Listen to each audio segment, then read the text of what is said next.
Welcome back to National academy.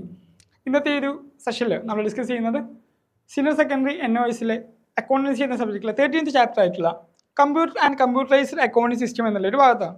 അപ്പോൾ ഈ ഒരു ചാപ്റ്ററിൽ നമ്മൾ ഡിസ്കസ് ചെയ്യുന്ന ഭാഗങ്ങൾ എന്ന് പറയുന്നത് നമ്മൾ ഫസ്റ്റ് ഭാഗത്തിൽ നമ്മൾ ഡിസ്കസ് ചെയ്യുന്നത് കമ്പ്യൂട്ടറിനെ കുറിച്ചാണ്, കമ്പ്യൂട്ടറിൻ്റെ കോമ്പണൻസുകളെ കുറിച്ചും എന്താണ് കമ്പ്യൂട്ടർ എന്നുള്ളതും, അതുപോലെ തന്നെ അതിൻ്റെ പ്രധാനപ്പെട്ട ഭാഗങ്ങൾ ഇൻപുട്ട് ഡിവൈസ്, ഔട്ട്പുട്ട് ഡിവൈസ്, അതുപോലെ തന്നെ നമ്മുടെ CPU, മെമ്മറി രജിസ്റ്റർ പോലത്തെ കാര്യങ്ങളെക്കുറിച്ച് കുറച്ച് ഭാഗങ്ങൾ നമ്മൾ അതിൽ ഡിസ്കസ് ചെയ്യുന്നുണ്ട്.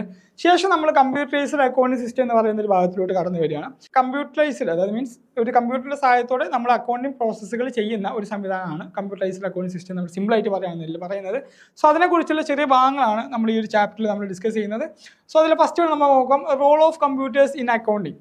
ഓക്കെ, അപ്പോൾ the most popular system of recording account transactions is manual, which require to maintain the book of accounting, such as journal, cash book, special purpose books, ledger as so on.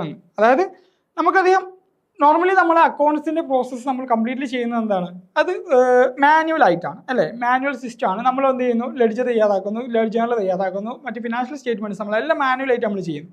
അപ്പോൾ ഇതിനൊക്കെ എന്താണ് കൂടുതൽ time consuming ആണ്. അതുപോലെ തന്നെ അക്യുറസിയുടെ കാര്യത്തിൽ വ്യത്യാസം വരുന്നുണ്ട്. അതുപോലെ ഒരുപാട് പ്രശ്നങ്ങൾ ഇതിന് വരുന്നുണ്ടായിരുന്നു. സോ ആ ഒരു സാഹചര്യത്തിലാണ് എന്ത് വരുന്നത്, the accountant is required to prepare the summary of transaction and financial statements manually. The advanced technology involves various machines capable of performing different accounting functions. അപ്പോൾ അക്യുറസിയുടെ കേസിലൊക്കെ അതിൻ്റേതായിട്ടുള്ള മാറ്റങ്ങൾ വരുന്നുണ്ട്.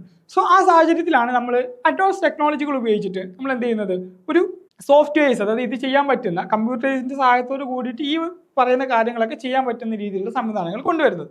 സോ അങ്ങനെയാണ് അക്കൗണ്ടിങ് സോഫ്റ്റ്വെയർസുകൾ കടന്നു വരുന്നത്. സോ അതായത് computer accounting uses the concept of database ആണ്. അതായത് ഈ അക്കൗണ്ടിങ് സോഫ്റ്റ്വെയർസ് എന്നുള്ള ഉദ്ദേശിക്കുന്നത് എന്താണ്, ഒരു ഡാറ്റാബേസ് സിസ്റ്റമാണ് അതിലുള്ളത്. മീൻസ് ആ ഒരു കമ്പനിയെ കുറിച്ചുള്ള എല്ലാവിധ ഡാറ്റകളാണ് എന്ത് ചെയ്യുന്നത് ആ ഒരു അക്കൗണ്ടിങ് സിസ്റ്റത്തിൽ, അക്കൗണ്ടിങ് സോഫ്റ്റ്വെയറിൽ അവർ ഇൻക്ലൂഡ് ചെയ്യിപ്പിക്കുന്നത്. And for this purpose and accounting software is use to implement a computerised accounting system. അതായത് അപ്പോൾ അങ്ങനത്തെ ഒരു ലക്ഷ്യത്തോട് വേണ്ടി തന്നെയാണ് എന്ത് ചെയ്തിട്ടുള്ളത്, നമ്മുടെ ഒരു കമ്പ്യൂട്ടറൈസ്ഡ് അക്കൗണ്ടിംഗ് സിസ്റ്റം ഇംപ്ലിമെന്റ് ചെയ്തിട്ടുള്ളത് എന്നുള്ളതാണ്.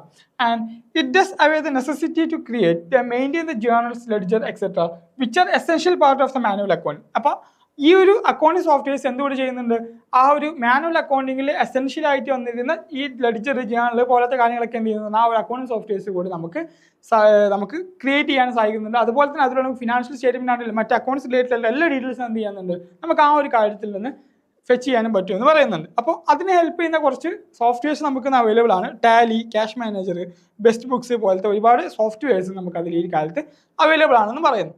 Next, the following are the components of the computerised accounting software. Computerised accounting സോഫ്റ്റ്വെയറിന്റെ കോമ്പണൻസ് ആണ് നമ്മൾ ഡിസ്കസ് ചെയ്യുന്നത്. First one preparation of accounting documents ആണ്. അതിന്റെ പ്രധാന ഭാഗം എന്ന് പറയുന്നത് അക്കൗണ്ടിംഗ് ഡോക്യുമെന്റ്സ് പ്രിപ്പയർ ചെയ്യുക എന്നുള്ളതാണ്.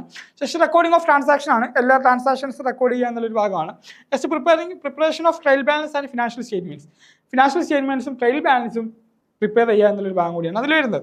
Okay, and the salient features of CAS, അതായത് computerised accounting system. Salient features ആണ്, അതിന്റെ പ്രത്യേകതകളാണ് പറയുന്നത്. First one simple and integrated ആണ്. അഥവാ CAS is designed to automate and integrate all the business operation such as sales, finance, purchase, inventory and manufacturing. അത് നമ്മുടെ ഒരു ബിസിനസ്സിന് ഏത് മേഖലയാണെങ്കിലും അതെല്ലാം ഓട്ടോമേറ്റ് ചെയ്യാൻ വേണ്ടിയിട്ടാണ് എന്ത് ചെയ്തിട്ടുള്ളത്, ഈ ഒരു CAS എന്ന് പറയുന്നത് കമ്പ്യൂട്ടറൈസ്ഡ് അക്കൗണ്ടിംഗ് സിസ്റ്റം എന്ന് പറയുന്നത് ഇന്റഗ്രേറ്റ് ചെയ്തിട്ടുള്ളത്. പിന്നെ പറയുന്നത് ആൻഡ് ട്രാൻസ്പെറൻസി ആൻഡ് കൺട്രോൾ ആണ്. അഥവാ അത് ഒരുപാട് പേർക്ക് എന്ത് ചെയ്യാൻ പറ്റും, ആക്സസ് ചെയ്യാൻ പറ്റുന്ന ഒരു സംവിധാനം കൂടിയാണെന്ന് പറയുന്നുണ്ട്. അതായത് sufficient time to plan, increase data accessibility and enhance user satisfaction എന്ന് കൂടി പറയുന്നുണ്ട്. നെക്സ്റ്റ്, ആക്യുറസി ആൻഡ് സ്പീഡ് ആണ്.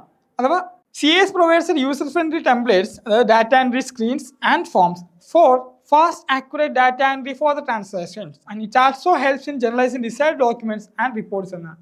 അതായത് യൂസർ ഫ്രണ്ട്ലി ആയിട്ടുള്ള, അതായത് നമുക്ക് പെട്ടെന്ന് കാര്യങ്ങൾ എൻ്റർ ചെയ്യാൻ പറ്റുന്ന രൂപത്തിലുള്ള ഫോംസ് ആണെങ്കിലും അതുപോലെ തന്നെ എൻട്രീസ് ഒക്കെ പാസ് ചെയ്യാൻ പറ്റുന്ന രൂപത്തിലുള്ള കാര്യങ്ങളൊക്കെ എന്ത് ചെയ്യുന്നുണ്ട് കമ്പ്യൂട്ടറൈസ്ഡ് അക്കൗണ്ടിങ് സോഫ്റ്റ്വെയർസ് പ്രൊവൈഡ് ചെയ്യുന്നുണ്ടെന്നുള്ളതാണ്. അതിലൂടെ തന്നെ നമുക്ക് എന്താണ്, നമുക്ക് സ്പീഡ് ഇൻക്രീസ് ചെയ്യാൻ സാധിക്കുന്നുണ്ട്, ആക്യുറസിയും അല്ലേ. കാരണം കാൽക്കുലേഷൻസ് ഒക്കെ കമ്പ്യൂട്ടർ ചെയ്യുന്നതുകൊണ്ട് തന്നെ ആക്യുറസി അത്രത്തോളം ക്ലിയർ ആയിരിക്കും അല്ലേ, മാനുവൽ ചെയ്യുന്നതിനെക്കാട്ടും അത്രത്തോളം ക്ലിയർ ആയിരിക്കും. നെക്സ്റ്റ് എന്ന് പറയുന്നത് സ്കെയിലബിലിറ്റി ആണ്. അതായത് ഏത് ടൈപ്പ് ബിസിനസ് ഓർഗനൈസേഷൻസ് ആണെന്നുണ്ടെങ്കിലും അവർക്കൊക്കെ എന്ത് ചെയ്യാൻ പറ്റും, ഈ കമ്പ്യൂട്ടർ അക്കൗണ്ടിംഗ് സോഫ്റ്റ്വെയർസ് നമുക്ക് ഉപയോഗിക്കാൻ പറ്റും എന്നുള്ളതാണ്.